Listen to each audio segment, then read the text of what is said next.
is not a proposal for them to increase the amount of waste at CNH Hog Farm.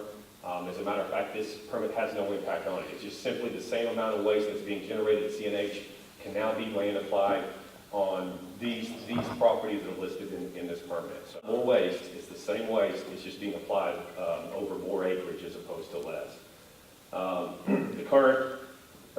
The previous permit had 606.6 acres, and this permit allows for 557.8 acres. And also the previous permit allowed for 6,788,000 gallons. And now it's broken into two parts.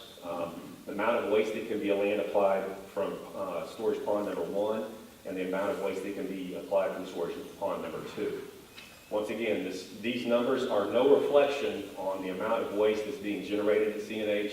These numbers are calculated based upon soils analysis and how much waste these particular these fields can receive.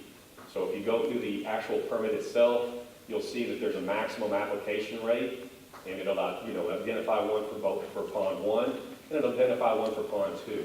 And we just simply, when you add them up, you get 4,800,000 gallons for pond 1, and when you add them up for pond 2, it comes out to be 6 million gallons for pond 2. The waste system was certified closed by NRCS, so basically they went in and followed the proper procedures for closing out the ponds and the barns.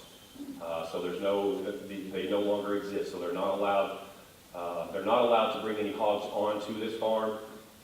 If in the future they decide they want to bring more hogs in there, it would have to be through an application. So there is no later come back and ask, we just put it in the permit. No, there has to be some sort of modification.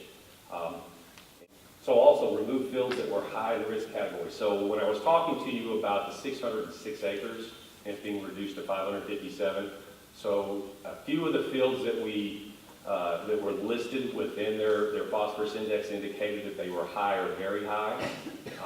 Instead of keeping those fields within the permit, we basically excluded those. Now, if at any one point the future soils analysis indicate that they're now not in a high to very high risk runoff category, and they're down to low and medium, then they can request that those fields be added back in, but they'll have to do the phosphorus index for those particular fields as well. So for any given year, each field can be applied to from either storage pond number 1 or storage pond number 2, but not both.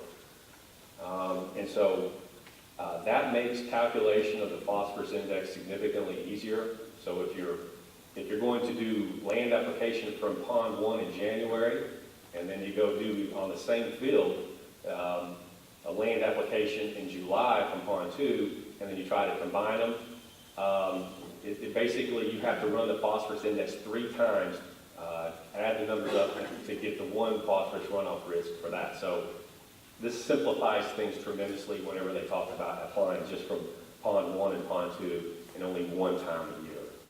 So here are the list of the fields.